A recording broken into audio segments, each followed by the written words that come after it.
श्रीमद् भगवत गीता के 12वें अध्याय में भक्त के 14 लक्षणों का वर्णन है। वही 14 लक्षण हमारे बापूजी यहाँ विस्तार से हमें समझा रहे हैं। गीता के 12वें अध्याय में भक्त के 14 लक्षणों का वर्णन है। एक पहला लक्षण है युक्ततम भक्त, अर्थात जो भी कुछ होता है भगवान की दया से होता है।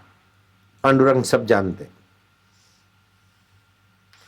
और भगवान की पूजा और भगवान की सेवा, भगवान की प्रसन्नता में अपना युक्त तो रहता है, लेकिन श्रद्धा से रहता है।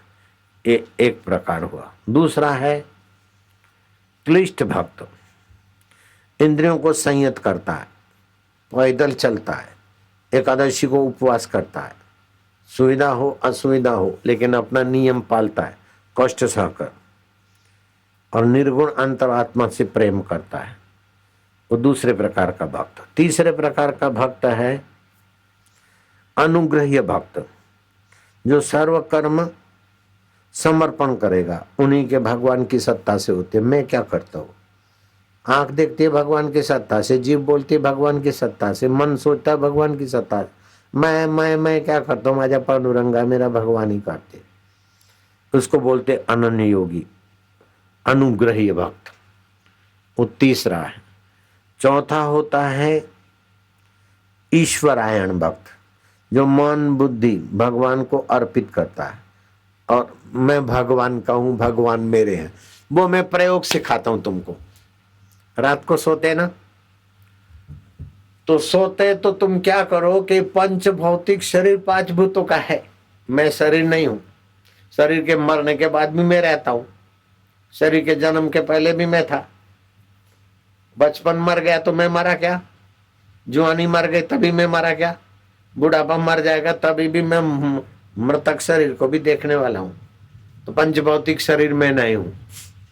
रात को सोते समय पूरब के तरफ या तो दक्षिण के तरफ सिर करके सोना, और पंच भौतिक शरीर में नहीं हूं। और मन भी बदलता है, उसको भी मैं जानता हूं, मैं मन नहीं हूं। बुद्धि भी बदलती, मैं उसको जानता हूं। अहंकार भी बदलता, मैं उसको जानता हूं। तो ये अष्टधा प्रकृति भगवान ने कहा, भूमिरापो अनलो वायु खम मनो बुद्धि रेवचः अहंकार इत्येव मैं भिन्ना प्रकृति अष्टधा।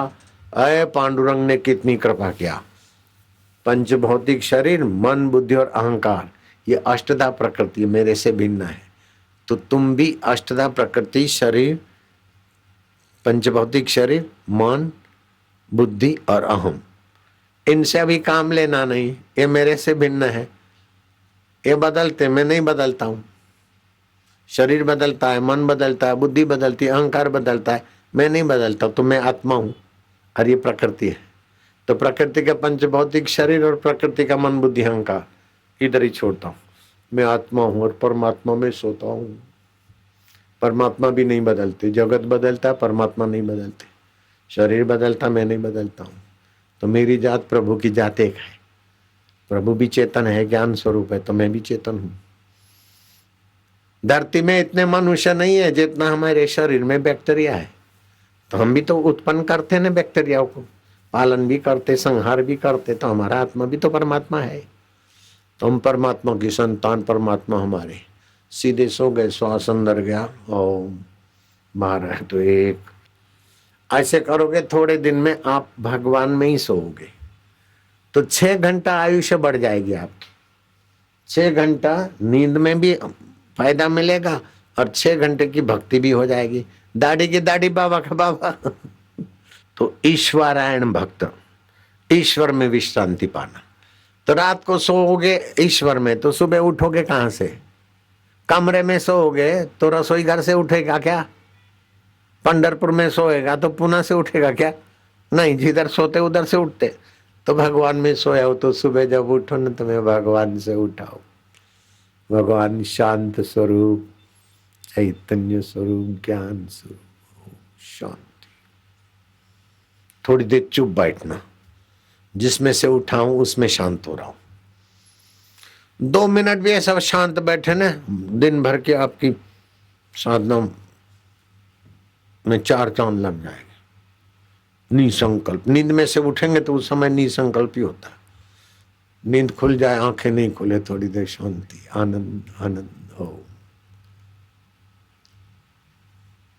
फिर जब मन दौड़े तो मैं तो भगवान से उठा, अब मैं मन बुद्धि इंद्रियों के द्वारा शरीर में भगवान की सत्ता से व्यवहार होता है। बीच बीच में हे हरि, हे नारायण, हे प्रभु, ऐसा चिंतन करने से आप क्या है, ईश्वरायण भक्त हो जाएंगे।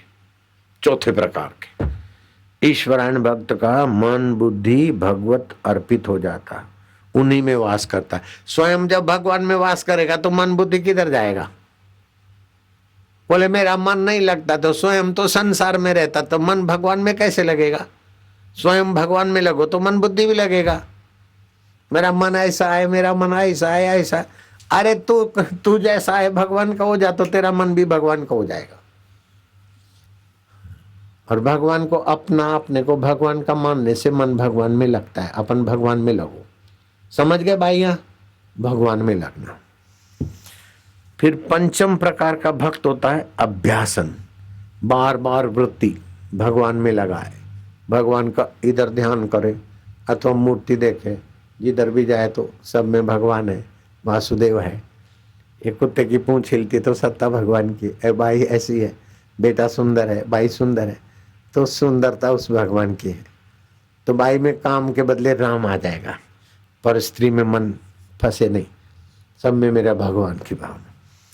फिर छठा होता है पूजा परायण भक्त, भगवान की पूजा में मस्त रहता, वो पूजा परायण भक्त 12वें अध्याय में आता।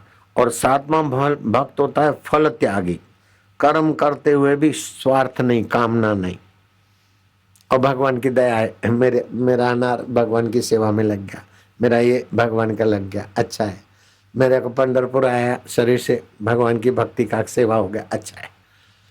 तो इसको बोलते हैं कर्म तो करता है लेकिन फल मैंने किया, मेरे को फल होना नहीं, भगवान की कृपा से हुआ, अच्छा है। इसको बोलते हैं फल त्यागी भक्त। 8वां भक्त होता है अद्वेष्टा। तो अद्वेष्ट होना चाहिए, निर्वैर, शांत और सहिष्णु और दृढ़ निश्चय, ये 8वां प्रकार है भक्त का। ऐसा नहीं कि 8वां ऊंचा है, पहला नीचा है, पहला ऊंचा है। 14 प्रकार के भक्त है 12वें अध्याय में, सभी अपनी अपनी जगह पर चंगले आए। 9वां होता है अनुद्वेजक अर्थात शांत भक्त, उद्वेगों में भी निर्विकार मस्त रहे। फिर 10वां होता है अनपेक्षा, अपेक्षा नहीं मेरे को ये लोग मिले, ये वस्तु मिले, पर अरे वो जानते जो मिलता है बिछड़ता है, आता है जाता है, मिले तो वाह वाह, न मिले तो वाह वाह, जिससे मिलना है उससे मिले मिलाए, उसको कोई ज़्यादा फिक्र नहीं होती, अपेक्षा नहीं होती कि मेरे सत्संग में बहुत लोग आए, मेरे को ये वस्तु मिलना, मेरा ये चला न जाना। अरे एक दिन शरीर भी जाएगा, वो सब समझ के बैठे तो काहे को डरना, मेरे ये इज्जत गई, फलाना गया, मेरी बदनामी हुई, बद नहीं करे फिर बदनामी होती तो करने वाले को पाप लगेगा, मेरे को क्या है। 11वां होता है समायन भक्त, चित्त शांत शीतल मस्त, कर्म तो करता लेकिन कर्म के भीड़ भाड़ में विक्षेप में विक्षिप्त नहीं होता। एक व्यक्ति में कई लक्षण हो जाते भक्ति के। और 12वां लक्षण है समभक्त, अर्थात शत्रु मित्र मान अपमान सुख दुख ठंडी गर्मी सब बीत जाएगा, अपने आप में तृप्त रहता है, उसको बोलते हैं सम्मान भक्त, समभक्त। 13वां होता है अनिकेतन भक्त, जहां कहीं जैसे कैसे सब कुछ संतुष्ट है, जहां भी रहे जैसे भी रहे जहां भी जाए सब संतुष्ट। और 14वां गुण है श्रद्धावान भक्त, श्रद्धा मूलक विश्वास से ईश्वर परायण, अनुभव में विश्रांति। ईश्वर परायण होते हुए भी व्यवहार जो के त्यों करते हैं, ऐसा नहीं ईश्वर परायण है तो बस बैठे गए, नहीं, कुत्ता आया तो कुत्ते में भी ईश्वर है, आप किसी को डांटते तो डांटते समय क्रोध का अभिनय होता है, क्रोधी नहीं बनता। खिन्न का अभिनय होता है, खिन्न नहीं होता। रुष्टोपि न रुष्यते, खिन्नोपि न खिद्यते। ऐसे भक्त के लक्षण होते। 12वें अध्याय में 14 प्रकार के भक्त के लक्षण हैं। अब तुम्हारे में 2 प्रकार भी होगा, किसी में 4 होगा, किसी में 7 होगा, बस हो गया। 10 भी है तो अच्छा है, 2 भी है तो अच्छा है।